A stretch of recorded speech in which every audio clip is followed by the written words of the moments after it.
Universiti Malaya ditubuhkan pada tahun 1949. Kalau ikutkan 75 tahun. Jadi mungkin orang bertanya, macam mana tiba-tiba menjadi 121 tahun. Ya? Penubuhan Universiti Malaya pada tahun 1949 itu adalah hasil gabungan daripada dua institusi pendidikan yang hebat di Singapura pada waktu itu, iaitu Raffles College yang menawarkan kursus-kursus sastra dan sains yang ditubuhkan pada 1928, dan King Edward VII College of Medicine yang ditubuhkan pada tahun 1905. Right. Jadi kalau dianggapkan sebagai parent, mereka ni adalah parent kepada Universiti Malaya.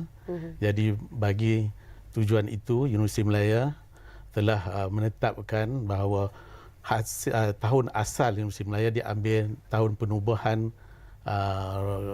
King College pada tahun 1905. Baik. So tahun ini genap 121 tahun. Baik. Kita ada top 2% saintis di Universiti Malaya, dan dalam lebih kurang 110 saintis di Universiti Malaya yang diiktiraf di antara peringkat antarabangsa. So we want to kita nak keluarkan kisah-kisah kenapa mereka ni diiktiraf sebagai 2% saintis ni lah.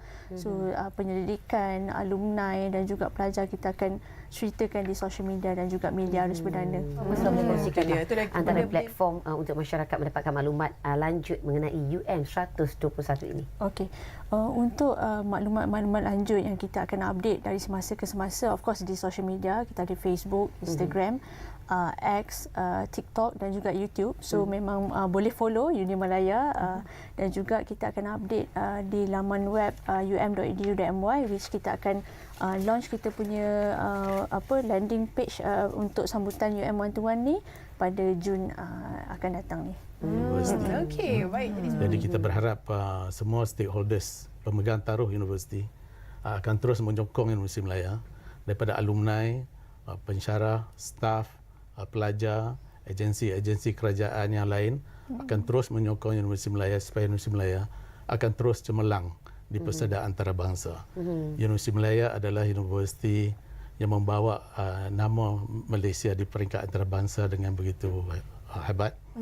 We are the flag bearer of the country, and Universiti Malaya adalah universiti milik rakyat Malaysia.